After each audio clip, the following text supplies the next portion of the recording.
বলবেন আজকে ক্যাবিনেটের দ্বিতীয় বৈঠক আপনারা থাকবেন উপস্থিত।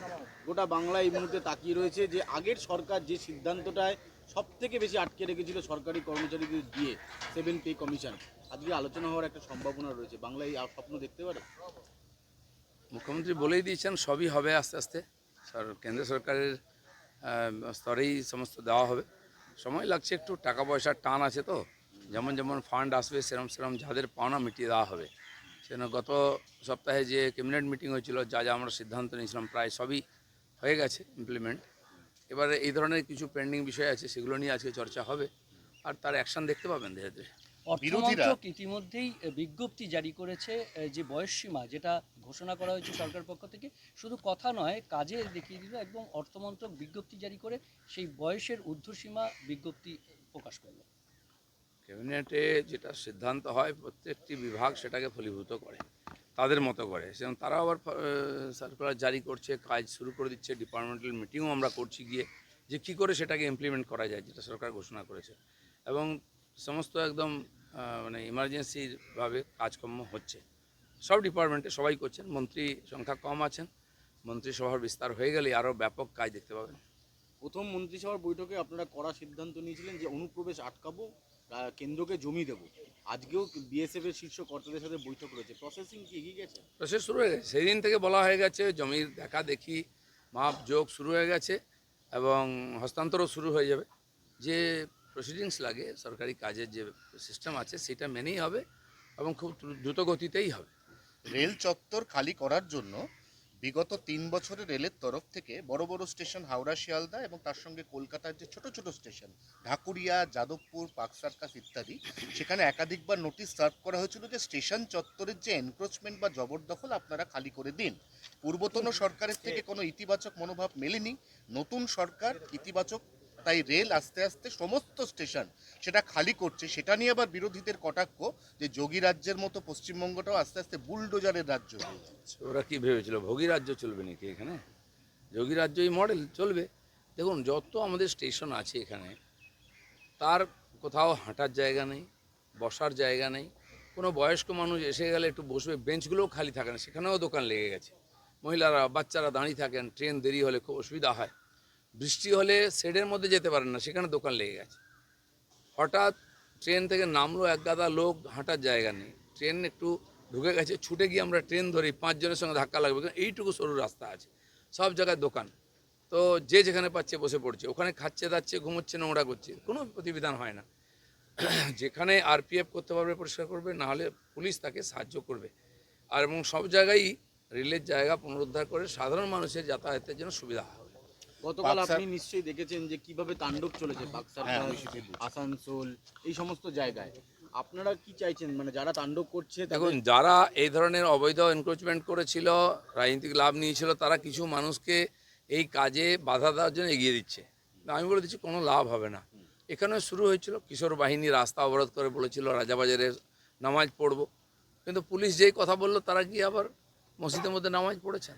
তো ধার্মিকভাবে আবহাওয়াকে কাজে লাগিয়ে আর প্রশাসনকে অসুবিধায় ফেলার যে চক্রান্ত, এটা থেকে বিরত থাকুন যারা করছেন।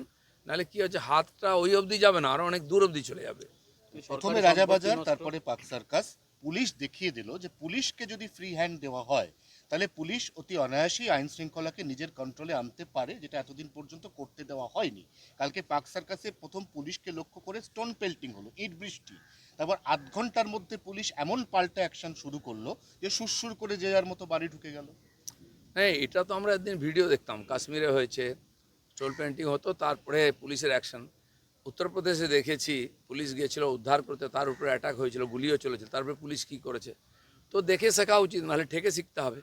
এই জন্য ভুলে যায় যেন ওরা, এই কালচারটা চেঞ্জ হয়ে গেছে, সরকারটা চেঞ্জ হয়ে গেছে। কিন্তু যারা এই ধরনের কাজে হস্তক্ষেপ করছেন, কষ্টটা তাদের হবে, জেলে ওদেরকে যেতে হবে, মাথা ওদের ফাটবে। যারা পেছন থেকে সুরসুরি দিচ্ছে তারা তো কিছু হবে না, পরে তাদের উপরে অ্যাকশন নিশ্চয়ই হবে। 4 জন ভিভিআইপির নিরাপত্তার বারবারন্ত প্রত্যাহার হলো, তার মধ্যে অন্যতম নাম অরূপ বিশ্বাস। বেশিরভাগ ভিভিআইপি কোনো না কোনো দুর্নীতির সঙ্গে যুক্ত। সাধারণ মানুষের ভয়ে এরা এই ধরনের সিকিউরিটি নিয়ে ঘুরত। ফলে পুলিশ যে ফোর্স, সেটা আমরা রাস্তায় দেখতে পেতাম না, নেতাদের বাড়িতে, নেতাদের গাড়িতে তারা ঘুরে বেড়াতো। সেই পুলিশ তার ডিউটি করবে, সাধারণ মানুষের সুরক্ষা দেবে, মানুষ নিজেকে সুরক্ষিত মনে করবে। কয়েকজন নেতা সুরক্ষিত থাকতেন, বাকি অসুরক্ষিত। তারা যদি মানুষের রোষকে ভয় পায়, রাজনীতি ছেড়ে দিয়ে বাড়িতে বসুক না। সল্টলেক স্টেডিয়ামে যাতায়াতের সময় আপনি নিশ্চয়ই একটা স্ট্যাচু দেখেছেন, মানে অর্ধেক রয়েছে বডি, তার উপর পা একটা আছে আর বল আছে। বল আছে। নিশীথ প্রামাণিক বলছে এটা রাখা যাবে না, কারণ এটা কোনো মানেই নেই। অনেক কিছুই সরকার করেছে। এই যে বিশ্ব বাংলার লোগো গোল গোল ঘুরছে, ঘুরতে ঘুরতে পশ্চিমবাংলা 15 বছর এখানেই ঘুরতে থাকলো, এগোতেই পারলো না। এই ধরনের ননসেন্স মার্কা কিছু সিম্বল, বাঙালির মেধার অপমান। এটা হঠাৎ আজকে মনে হলো রাত্রেবেলা শুতে যাওয়ার সময়, এই এটা করে দিস, ফোন করে বললো, হয়ে গেল। কী মানে এগুলো? তারপরে দেখুন, এই যে মেট্রো স্টেশনগুলোর নামকরণ হলো, আপনি একজন মহাপুরুষদের সম্মান দেওয়ার অনেক রাস্তা আছে। ওই এর সামনে একটা স্ট্যাচু বানিয়ে দিন, তাকে দেখে চিনবে না, লোক জানবে না কোন লোকটাকে। ছেলে বাবাকে জিজ্ঞেস করবে, বাবা এই টেকো লোকটাকে, এই বুড়ো লোকটাকে। মহাপুরুষদের প্রতি আপনি সেখানে সিঙ্গুর পড়াবেন, মহাপুরুষদের জীবনী পড়াবেন না, নন্দীগ্রাম পড়াবেন, আপনার জীবনী পড়াবেন। আর নেতাজি সুভাষ রবীন্দ্রনাথের সঙ্গে মুখ্যমন্ত্রীর ছবি দেবেন, আর ওখানে হলেতে আমাদের মহাজাতি সদনে ও একজনকেই চিনবে, আর কেউ নয়। তো যেখানে স্থানের নামে আমরা স্টেশন দেখি, আমি দেখেছি মেদিনীপুরেতে 3টে গ্রামের নাম দিয়ে একটা স্টেশন হয়েছে। তো এটা তো বড় হয়েছে নাম, কিন্তু লোকে জানবে এই 3টে গ্রামে যাওয়া যায় এখানে নেমে। আপনি নাম দিলেন, সব জায়গায় রাজনীতিক লাভ নেবেন, মানুষ কনফিউজ হয়ে যাচ্ছে কোথায় নামবেন। আমার মনে হয় উনি নিজেও কনফিউজ থাকেন যে কোন স্টেশনটা কোথায়। মেসির টাকা, লাস্ট প্রশ্ন করেনি, মেসিকে দেখতে মানুষ প্রচুর টাকা খরচা করেছে, কিন্তু অরূপ বিশ্বাস কোমরে হাত দিয়ে ছবি তুলেছে, মুখ্যমন্ত্রীর পরিবারের লোক ছবি তুলেছে। আপনাদের সরকার এবার সিদ্ধান্ত নিয়েছে যে সব টাকা মানুষকে ফেরত দেওয়ার প্রক্রিয়া চালু হবে। মেসিকেও নির্বাচনের কাজে লাগানো হয়েছে, নির্বাচন প্রচারে আনা হয়েছিল, ঝান্ডা ধরানোর চেষ্টা হয়েছিল, মামাটি মানুষের বেঁচে গেছে লোকটা, শেষ পর্যন্ত বুঝতে পেরেছে। কিন্তু মেসির মতো একজন বিশ্ববিখ্যাত প্লেয়ারকে নিয়ে এসে যে অপমান করা হলো এবং মানুষের কাছ থেকে অবাধ টাকা তুলে 9-6 করা হলো, মানুষ তাকে দেখতেও পেল না। এর সমস্ত ইনকোয়ারি হবে এবং যারা যারা টাকা খেয়েছে, এখন সময় আছে, হিসাব দিন, দিয়ে দিন, নাহলে টাকা তো যাবে, মান সম্মান যাবে, বাড়ির ভাতও খেতে পারবেন না, জেলের ভাত খেতে হবে। আপনি আজকে পঞ্চায়েত মন্ত্রী, এই পঞ্চায়েত দপ্তর নিয়ে বারবার বিভিন্ন অভিযোগ উঠেছে, একেবারে ঘুঘুর ভাষা হয়ে গেছিল বলে অভিযোগ ছিল। সেই ঘুঘুর ভাষা ভাঙা সম্ভব? অভিযোগ তো আছেই এখনও, আমরাও জানি। সেই সমস্ত প্রশ্নের উত্তর খোঁজা হচ্ছে। ডিপার্টমেন্টে কয়েকবার বৈঠক করেছি, আজকেও আমি বৈঠক করছি বিভিন্ন বিষয় নিয়ে, সেগুলো চলতেই থাকবে। বেশ কিছু পরিবর্তন হতে থাকবে।